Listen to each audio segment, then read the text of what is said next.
नमस्कार साथियों, GS super classes में आपका स्वागत है। आज हम भूगोल को पढ़ना प्रारंभ कर रहे हैं, तो चलिए भूगोल को पढ़ते हैं। भूगोल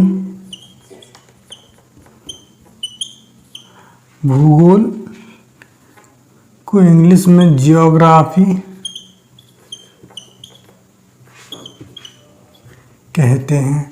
और जो ज्योग्राफी शब्द है ये ग्रीक भाषा के यानी ज्योग्राफी शब्द ग्रीक भाषा के दो शब्दों से मिलकर बनता है। एक है आपका जियो, एक है आपका ग्राफी। जियो का अर्थ होता है पृथ्वी और ग्राफी का अर्थ होता है वर्णन या व्याख्या करना। ठीक, अर्थात जियोग्राफी शब्द का अर्थ है पृथ्वी का वर्णन या पृथ्वी का व्याख्या करना। ठीक, अब आपसे पूछ ले कि जियोग्राफी शब्द को सर्वप्रथम एराटोस्थेनीज ने प्रयोग किया था। ठीक, आपसे पूछ ले कि ज्योग्राफी शब्द का प्रयोग सबसे पहले किसने किया था, तो एराटोस्थेनीज ने किया था। आपसे पूछ ले कि भूगोल का पिता किसे कहा जाता है, तो भूगोल का जो पिता है वो हिकेटियस को कहा जाता है। हिकेटियस। ठीक, भूगोल को अध्ययन की सुविधा हेतु दो शाखाओं में बांटा गया है। चलिए, भूगोल को अध्ययन की सुविधा हेतु दो शाखाओं में बांटा गया है। एक जो शाखा है जिसे कहते हैं भौतिक भूगोल, और एक शाखा है आपकी, ये कहलाती है मानव भूगोल। ठीक, भौतिक भूगोल को भी अध्ययन की सुविधा के लिए उप शाखाओं में बांटा गया है। तो पहली शाखा इसकी कहलाती है खगोल की, और खगोल की के अंतर्गत हम ब्रह्मांड तथा आकाशीय पिंडों का अध्ययन करते हैं। दूसरी उपशाखा है भौतिक भूगोल की, वो कहलाती है भू आकृति विज्ञान। इसके अंतर्गत भू आकृति विज्ञान के अंतर्गत पृथ्वी पर पाई जाने वाली संरचना का अध्ययन करते हैं। अगला है आपका समुद्र विज्ञान के अंतर्गत हम महासागर, सागर, खाड़ी, महासागरीय धाराएं, इन सभी का अध्ययन करते हैं। अगली है उपशाखा जलवायु विज्ञान, और जलवायु विज्ञान के अंतर्गत हम मौसम का अध्ययन करते हैं। इसके बाद आपकी है जैव भूगोल। मानव भूगोल को भी कई उपशाखाओं में बांटा गया, जैसे हमारा हो जाएगा आर्थिक भूगोल। आपको पता है मानवों का ही पढ़ा जाएगा, क्योंकि अर्थ का मतलब होता है धन, और धन की आवश्यकता केवल मनुष्यों को होती है। तो आर्थिक भूगोल हम किसका पढ़ेंगे, मनुष्यों का ही पढ़ेंगे। आर्थिक भूगोल। सांस्कृतिक भूगोल।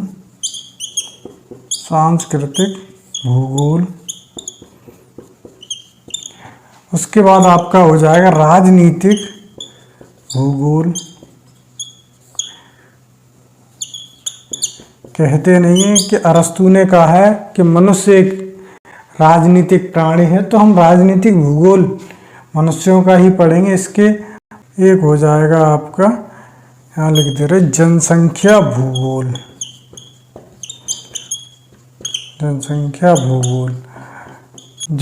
भूगोल में हमको विश्व की जनसंख्या, भारत की जनसंख्या तथा अपने राज्यों की जनसंख्या पढ़ना होता है। तो आपसे पूछ ले कि भौतिक भूगोल के जो जनक हैं या पिता हैं किसे कहा जाता है, तो भौतिक भूगोल के पिता हैं वो आपके हैं डोनियस। ठीक, आपसे पूछ ले कि भौतिक भूगोल के पिता कौन कहलाते, तो पोलिडोनियस। और मानव भूगोल के जो पिता कहलाते हैं आपके, वो कहलाते फ्रेडरिक रैटजेल। ठीक, तो चलिए खगोलकी को पढ़ना हम प्रारंभ करते हैं। तो खगोलकी को पढ़ने से पहले हम थोड़ा भूगोल से संबंधित कुछ अन्य तथ्य भी जान लेते हैं, जैसे विश्व का प्रथम ग्लोब निर्माता। आपसे पूछ ले कि विश्व का प्रथम ग्लोब निर्माता कौन था, तो आपका हो जाएगा मार्टिन बेहम। ठीक, और जैसे आपसे पूछ ले अगला कि विश्व का प्रथम मानचित्र निर्माता, तो ये हो जाएगा आपका एनेक्सीमेंडर।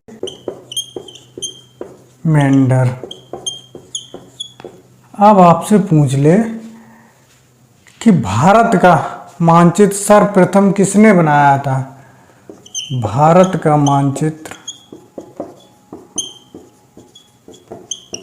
सर्वप्रथम बनाया, तो ये आपका हो जाएगा एन विले। ठीक, और ये कब बनाया था, तो 1792 में बनाया था। इसके बाद भारत को विश्व के मानचित्र पर सबसे पहले किसने दर्शाया था। भारत को विश्व के मानचित्र पर सर्वप्रथम टोल्मी ने दर्शाया। किसने दर्शाया, तो टोल्मी ने दर्शाया। ठीक, आपसे पूछ ले कि आधुनिक भूगोल के जनक, आधुनिक भूगोल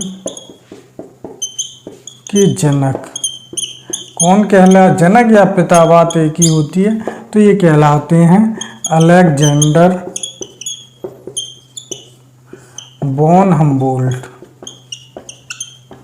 ठीक, वॉन हम्बोल्ट के नाम पर एक महासागरीय जलधारा का भी नाम रखा गया है। तो इसके बाद हम खगोलकी पढ़ते हैं। खगोलकी के अंतर्गत हम ब्रह्मांड, आकाशगंगाएं, तारे, ग्रह, उपग्रह, इन सभी का अध्ययन करेंगे।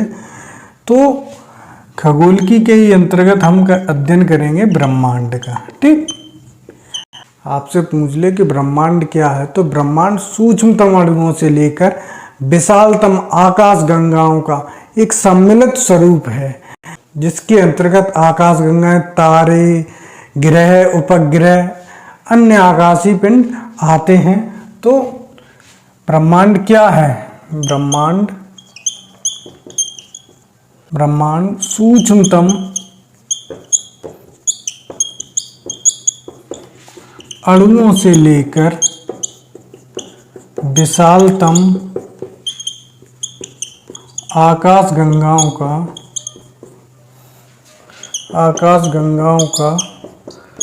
सम्मिलित स्वरूप है। यानी जो ब्रह्मांड है वो छोटे से छोटी चीज भी ब्रह्मांड का ही भाग है। जैसे एक अंधेरा भी ब्रह्मांड का ही भाग है, परछाई भी ब्रह्मांड का ही भाग है, हम लोग भी ब्रह्मांड का ही भाग है। यानी ये ब्रह्मांड में ही सब समाहित है। तो ब्रह्मांड सूक्ष्मतम अणुओं से, सूक्ष्मतम अणुओं में परमाणु भी आ जाएगा, इलेक्ट्रॉन, न्यूट्रॉन, प्रोटॉन भी आ जाएंगे।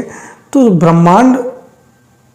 ब्रह्मांड सूक्ष्मतम अणुओं से लेकर विशालतम आकाशगंगाओं का एक जो सम्मिलित स्वरूप है उसे ही ब्रह्मांड कहते हैं। ब्रह्मांड अनंत तथा असीमित है। और आपको बताएं कि ब्रह्मांड अनंत तथा असीमित होने के बावजूद भी ब्रह्मांड का लगातार विस्तार हो रहा है। कहने का मतलब है ऐसा ही नहीं है कि ब्रह्मांड अनंत है और असीमित है। आज भी ब्रह्मांड अपना आकार बढ़ा रहा है या फैल रहा है। ठीक, विस्तार का मतलब है कि ब्रह्मांड फैल रहा है, बढ़ रहा है। ठीक, तो ब्रह्मांड के अंतर्गत हम किसका अध्ययन करेंगे? इसके अंतर्गत करेंगे हम आकाशगंगा, तारे। ये क्या है? ब्रह्मांड का ही है। ग्रह, उपग्रह, तो अन्य पिंड। पिंड का मतलब है आकाशीय पिंड। तो इन सभी का अध्ययन हम ब्रह्मांड के अंतर्गत करते हैं। अब आपसे पूछ ले हम कहाँ आ गए? भाई हम ग्रह में भी आ गए। ग्रह हमारा किस में है? एक आकाशगंगा में ही है। तो चलिए अब हम ब्रह्मांड की उत्पत्ति से संबंधित अवधारणाएं देखते हैं। ब्रह्मांड की उत्पत्ति से संबंधित अवधारणाएं। ठीक, अब आपके मन में यही चल रहा होगा कि अवधारणा कहते किसे हैं? तो अवधारणा उस विषय को कहते हैं अगर किसी के विषय में बात को कह दिया जाए परंतु उसको प्रूफ नहीं किया जाता है तो वह अवधारणा कहलाती है। जब अवधारणा को प्रूव कर दिया जाता है तो वह सिद्धांत कहलाता है। ठीक, तो जैसे एक हमारे देश के महान व्यक्तित्व हैं इस समय, लेकिन उनका नाम लेने से बचना चाहेंगे। तो उन्होंने एक बार कहा था कि हमारी पृथ्वी पर ऑक्सीजन की कमी नहीं है। तो सामने वाले ने उनसे जब पूछा कि आपके किस आधार पर पृथ्वी पर ऑक्सीजन की कमी नहीं है, तो उन्होंने एक फार्मूला दिया। फार्मूला क्या? तो उन्होंने बताया कि पृथ्वी पर जल कितना है। तो सामने वाले ने पूछा भाई जो जल है पृथ्वी पर वो 71% है। तब उन्होंने उस सामने वाले से पूछा कि जो जल है ये किससे बना होता है? तो सामने वाले ने बताया कि H2O से। H2O में क्या होता है कि हाइड्रोजन के 2 परमाणु होते हैं, ऑक्सीजन का 1 परमाणु होता है। यानी उनके कहने का मतलब था कि जो जल है वो हाइड्रोजन के 2 परमाणुओं से और ऑक्सीजन के 1 परमाणु से मिलकर बनता है। जब मिलता है तो हम जल से ऑक्सीजन ले लेंगे और हाइड्रोजन को वहीं छोड़ देंगे। जो हम जल से ऑक्सीजन लेंगे इससे पृथ्वी की कमी को पूरा किया जा सकता है। ठीक, तो हालांकि उन्होंने इस बात को कह दिया पर उन्होंने इसको प्रूफ नहीं किया, केवल कह दिया है। तो ये बन गई अवधारणा। लेकिन आने वाले समय में कोई भी व्यक्ति इस फार्मूले को या इस तरीके को प्रमाणित कर देता है तो वह सिद्धांत बन जाएगा और तब हम कहेंगे कि भारत में एक महाशय ने इतने साल पहले तो ये अवधारणा प्रस्तुत कर दी थी कि जल से ऑक्सीजन को किस प्रकार से अलग किया जा सकता है। तो अब आपको अवधारणा और सिद्धांत में अंतर क्लियर हो गया होगा। तो चलिए अवधारणाएं पढ़ते हैं। ब्रह्मांड की उत्पत्ति से संबंधित कुछ अवधारणाएं देखते हैं।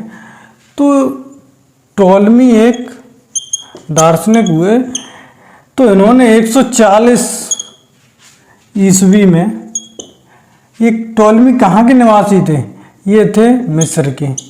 तो इन्होंने 140 ईस्वी में एक अवधारणा प्रस्तुत की थी जिसे कहते हैं भूकेंद्रित अवधारणा।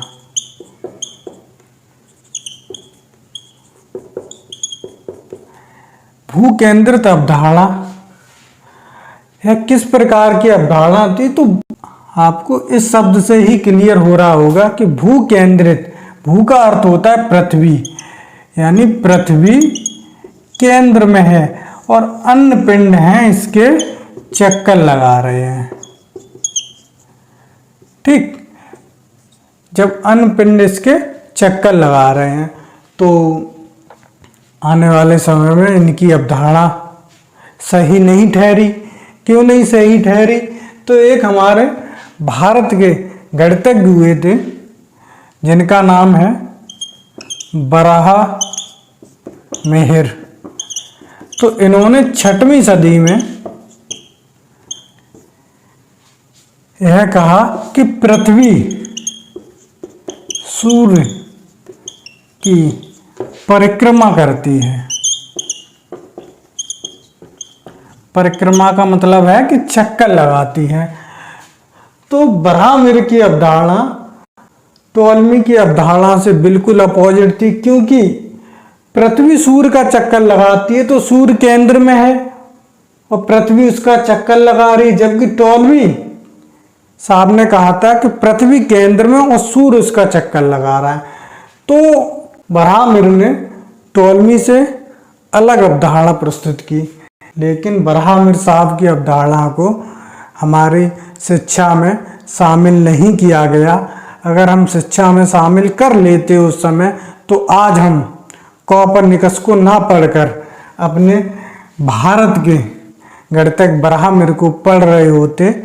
सूर्य को हम देवता के समान मानते हैं और जब देवता के समान मानते हैं तो उनसे हमारी आस्था जुड़ी होती है।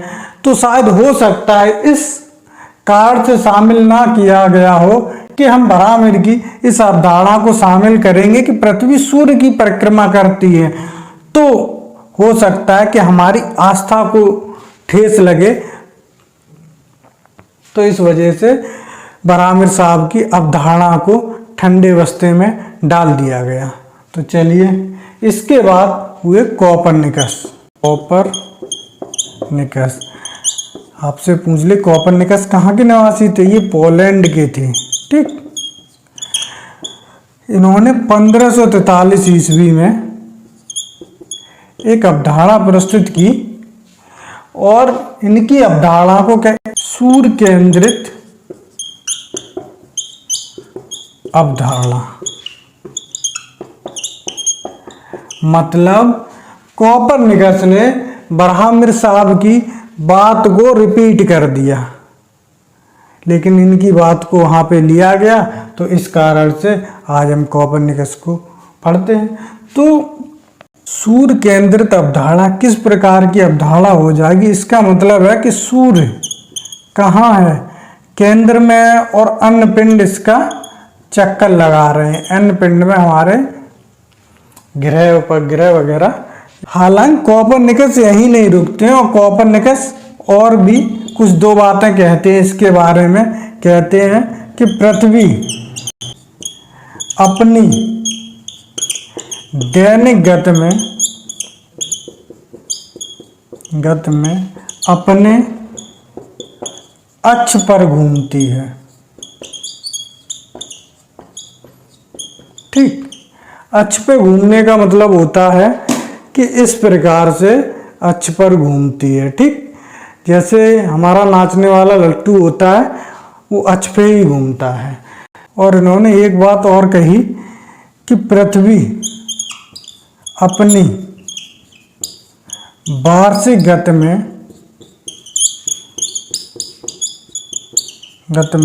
सूर्य का चक्कर लगाती है। ठीक, इन्होंने कहा कि पृथ्वी है वो अपनी वार्षिक गति में सूर्य का चक्कर लगाती है। मान लिया ये सूर्य है तो पृथ्वी इस प्रकार से गोल गोल घूम रही है। ठीक, तो इसी कारण से जब कोपरनिकस ने इतना कह दिया तो इसी कारण से हम कोपरनिकस को आधुनिक खगोलकी का जनक या पिता कहते हैं। ठीक, देखो, हम भारतवासियों ने ये मिस कर दिया कि ब्राह्मण साहब की बातों को उस समय सीरियस ले लिया होता, तो आज हम ब्राह्मण को आधुनिक खगोलकी का जनक या खगोलकी का जनक कह रहे होते। चलो जो भी है, इसके बाद हम ब्रह्मांड की उत्पत्ति से संबंधित सिद्धांत पढ़ते हैं। चलिए, ब्रह्मांड की उत्पत्ति से संबंधित सिद्धांत, यानी ब्रह्मांड की उत्पत्ति से संबंधित जो सिद्धांत हैं हम उनको पढ़ते हैं। तो ब्रह्मांड की उत्पत्ति से जो संबंधित सिद्धांत हैं, एक तो है हमारा साम्यावस्था सिद्धांत। ये दिया था आपके थॉमस गोल्ड व हरमन बांडी ने। ठीक, अगला है आपका महाविस्फोट या इसको ही बिग बैंग सिद्धांत कहते हैं। ये दिया था जॉर्ज लेमेंतेयर ने। अगला है आपका दोलन सिद्धांत। ये दिया था आपका एलन सांडेजा ने। अगला है आपका स्फीत सिद्धांत और ये दिया है आपके एलन गुथ ने। तो इन सभी ब्रह्मांड की उत्पत्तियों के सिद्धांत में जो सर्वाधिक मान्य सिद्धांत है वो महाविस्फोट सिद्धांत है, जिसे बिग बैंग सिद्धांत भी कहते हैं। तो हम बिग बैंग सिद्धांत को या महाविस्फोट सिद्धांत को पढ़ते हैं। तो महाविस्फोट सिद्धांत किसने दिया था? जॉर्ज लेमेंतेयर ने दिया था। ये जॉर्ज लेमेंतेयर ने कब दिया था? 1894 से 96 के मध्य में दिया था। जॉर्ज लेमेंतेयर कहाँ के निवासी थे, यानी कब दिया था? तो 1894। ये कहाँ के थे? ये आपके बेल्जियम के थे। आपसे पूछ लिए कहाँ के निवासी थे, तो बेल्जियम के थे। इन्होंने कहा कि जिन सभी पदार्थों से ब्रह्मांड की उत्पत्ति हुई है वो आज से 25 अरब वर्ष पूर्व एक मटर के दाने के समान एक स्थान पर स्थित थे। यानी इन्होंने कहा आज जो कुछ भी हमको दिखाई दे रहा है या नहीं भी दे रहा है वो आज से 25 अरब वर्ष पूर्व एक मटर के दाने के समान एक स्थान पर समाहित थे।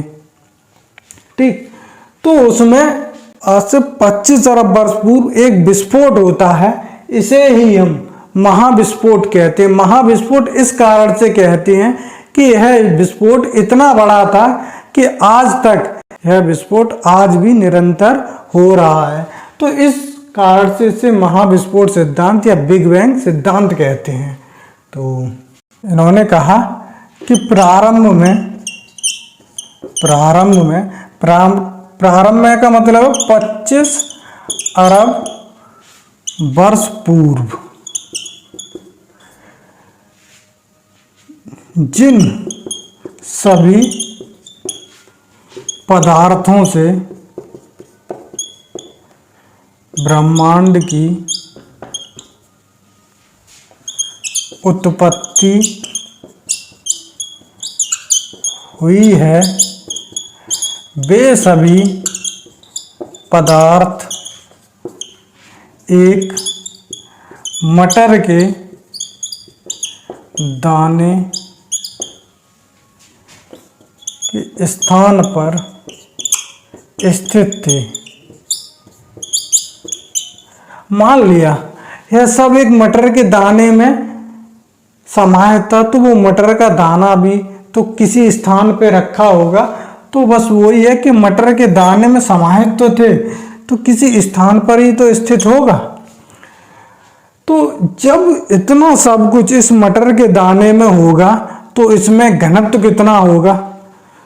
तो इस मटर के दाने को जो नाम दिया गया वो नाम दिया गया सिंगुलैरिटी। सिंगुलैरिटी। इस मटर के दाने में अनंत ऊर्जा थी, अनंत घनत्व था, अनंत आयतन था। तो यह विस्फोट कब हुआ था? आज से 25 अरब वर्ष पूर्व हुआ था। ठीक। और यह विस्फोट आज भी जारी है। तभी तो कहते हैं, हम स्टार्टिंग में ही हमने ब्रह्मांड के बारे में पढ़ा था कि ब्रह्मांड का लगातार विस्तार हो रहा है। तो इसी सिद्धांत के आधार पर कहते हैं। तो जो यह विस्फोट हुआ था, यह महाविस्फोट आज भी जारी है, आज भी जारी है। इसको सिद्ध कैसे करते हैं कि ये विस्फोट आज भी हो रहा है? मान लिया सब कुछ एक मटर के दाने में समाहित होगा, तो धीरे इसमें आकाश गंगाएं भी थी, ग्रह भी, तारे भी, सब इन्हीं से ही बने। तो कुछ समय ये आकाश गंगाएं रही होंगी, कुछ समय बाद ये आकाश गंगाएं हो गई, उसके बाद ये आकाश गंगाएं हो गई। इसका मतलब है कि ये आकाश गंगाएं एक दूसरे से दूर जा रही हैं। और जब दूर जा रही हैं तो लेकिन आज से पीछे देखेंगे जाके हम, तो ये देखो यहाँ पर जाके मिली होंगी कहीं ना कहीं। तो इसी सेंस के आधार पे लगाया, तो इसी के आधार पर बताया कि आज से 25 अरब वर्ष पूर्व एक मटर के दाने में समाहित था पूरा ब्रह्मांड। क्योंकि आकाश गंगाएं दूर जा रही हैं, तो इस कारण से यह सिद्ध हो रहा है कि यह विस्फोट आज भी जारी है। ठीक। तो जॉर्ज लेम्तेयर ने यह सिद्धांत 1894-96 में दिया था, लेकिन इस महाविस्फोट सिद्धांत की जो व्याख्या है 1967 में रॉबर्ट वेगनर ने इसकी व्याख्या की थी। ठीक। आपसे पूछ ले कि इसकी व्याख्या किसने की, तो रॉबर्ट वेगनर ने इसकी व्याख्या की थी। तो आज हमने भूगोल में सामान्य परिचय को पढ़ा तथा ब्रह्मांड की उत्पत्ति से संबंधित सिद्धांत तथा अवधारणाओं को पढ़ा। अगर वीडियो अच्छी लगे तो लाइक तथा शेयर करें और चैनल को सब्सक्राइब करें। धन्यवाद।